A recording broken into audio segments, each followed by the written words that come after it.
Conversation එකක් continue කරගෙන යන්න ඕනි. answers සහ questions මොනවද කියලාද අපි ඉගෙන ගමු.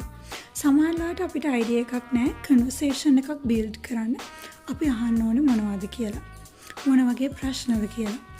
ඒ වගේම තමයි අපිට සමහර වෙලාවට මේ වගේ ප්‍රශ්නයකට දෙන්න ඕනේ උත්තර මොනවද කියන එක ගැන අදහසක් නැහැ. ඒක නිසා අද අපි questions සහ answers මොන වගේද කියලා ඉගෙන ගමු.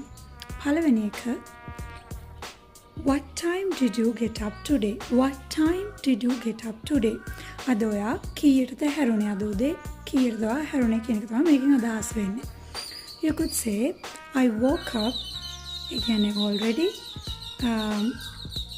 අවදි වෙලා ඉවර නිසා past tense එකෙන් තමයි කියන්නේ.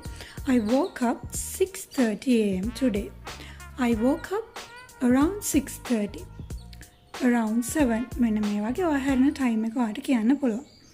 ඊළඟ එක What did you have for breakfast? What did you have for breakfast? අද උදේ breakfast එකට උදේ ආහාරයට ගත්තේ මොනවද කියන එක.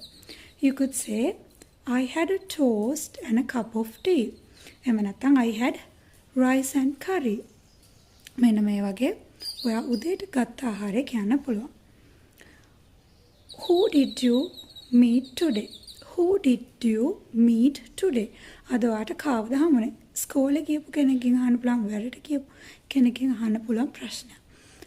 මේකෙදි කියන්න පුළුවන් I met my classmates. ස්කෝලේ ගිය කෙනෙකුට නම් classmates ලා යාගේ ස්කෝලේ යාළුවෝ. classmates ලා friends කියන්න පුළුවන්. I met my friends today.